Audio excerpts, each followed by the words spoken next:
Σαπίνο παράγγελμα που λύνει όρους ζωής και την αυρή χαρά του κόσμου.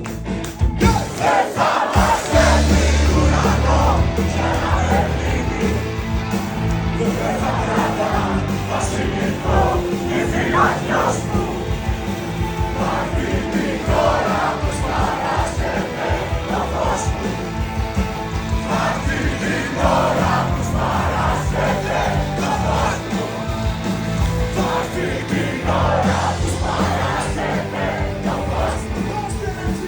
Μα δίνει τώρα πως παράσχεται το φως μου.